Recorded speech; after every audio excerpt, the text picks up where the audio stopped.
would agree that it's never acceptable to assault a police officer, Sure. right? So then if I can, among those you pardoned, DJ Rodriguez, he drove a stun gun into the neck of a DC police officer who was abducted by the mob that day. He later confessed on video to the FBI and pleaded guilty for his crimes. Why does he deserve a pardon? Well, I don't know. Was it a pardon? Because we're looking at commutes and we're looking at pardons.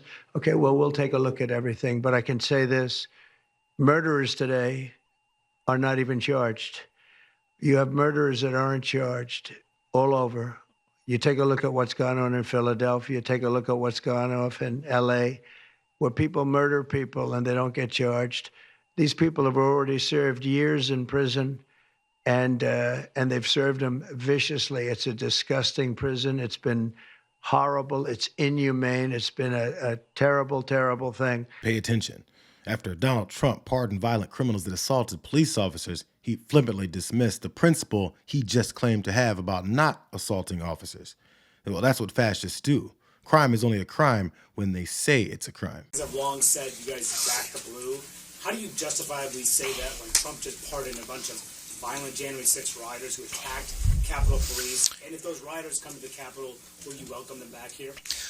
So look, everybody can describe this however they want. The president has the pardon and commutation authority. It's his decision. And I think what was made clear all along is that peaceful protests and people who engage in that should never be punished. There was a weaponization of the Justice Department. There was a weaponization of the events the following, the prosecutions that happened after January 6th.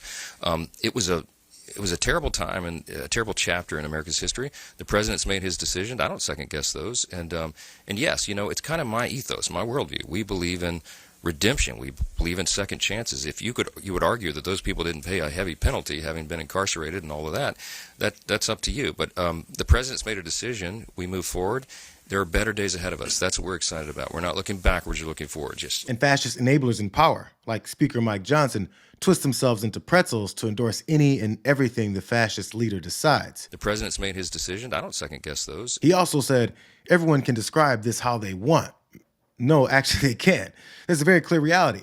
Your party boasts about being the party that backs the blue, but your president just pardoned people that attacked the blue. So how do you claim to have integrity and represent citizens when your principles change depending on who the criminals are?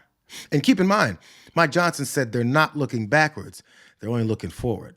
It was shocking. I mean, it was shocking what President Biden did on the way out, pardoning his family for more than a decade of whatever activity, any nonviolent offenses. It was breathtaking to us. I don't think that's anything like that's ever been anticipated. And by the way, go look at the tape, 4 years ago, when it was just implied that President Trump might do something similar. They were apoplectic. Joe Biden himself, Adam Schiff, Chuck Schumer, roll the tape. They all said that would be crazy and unconscionable, and now they're cheering it along. To us, it is disgusting. To us, it probably proves the point, the suspicion that, they call it the Biden crime family. If they weren't the crime family, why do they need pardons, right? Look, there's a lot of attention that's going to be paid to this, and I think that is appropriate, and we will be looking at it as well. There goes another principle, dismantled within 35 seconds of declaring it to be true. They're willing to look backwards into Biden's questionable pardons, and they are questionable. But when it comes to the ones that took place 1 day ago, it violates Johnson's long-held principle of not looking backwards, but only looking forward. This is fascism, and it's important to recognize it. Certainly, the former president is in the far right area. He's certainly an authoritarian, admires people who are dictators. He has said that. So he certainly falls into the general definition of fascist, for sure. Thank you.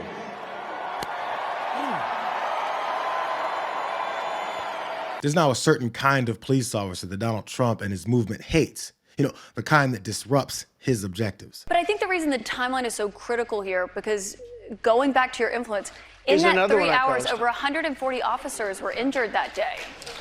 And a person named Ashley Babbitt was killed. Yes. You know what? She was killed, and she shouldn't have been killed. And that thug that killed her, there was no reason to shoot her. At blank range, cold blank range, they shot her, and she was a good person. She was a patriot. There was no reason. There was no reason. And He went on television to brag about the fact that he killed her. The officer was not bragging about the fact that he killed her. It's back to blue that don't kill your street gang members when they break the law for you. It's still illegal to run into the Capitol. It's still illegal to kill members of Congress. But if you're shot while breaching the last barrier between your mob and the elected officials that you promised to murder, to the president that you're fighting for, that cop is a thug. But the cops that may kill other criminals that he can use to advance his white supremacist narrative, they get to have an hour of violence. They walk into you see these guys walking out with air conditioners, with refrigerators on their back, the craziest thing, and the police aren't allowed to do their job. One rough hour, and I mean real rough, the word will get out and it will end immediately. End immediately. It'll end immediately. Imagine floating an hour of violence to beat and potentially murder the criminals that invaded the Capitol on January 6th. And when their friends and families that just ran up on the jail the other day where they were being held come to help.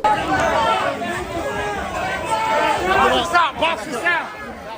What are we doing? Insurrecting the jail? Beat their asses too. It's only normal under a fascist leader that has rules for those that oppose him and none for those that work for him. We're going to give our police their power back, and we're going to give them immunity from prosecution, so they're not prosecuted for doing their job. And one of the things I'm doing is giving local police immunity from prosecution. They get prosecuted when they do their job. If they do something that's harsh to stop a crime, they end up losing their pension, they end up losing their job, they end up losing their family and their home. And I'm giving immunity to police all over the country. So he certainly falls into the general definition of fascist, for sure. Thank you.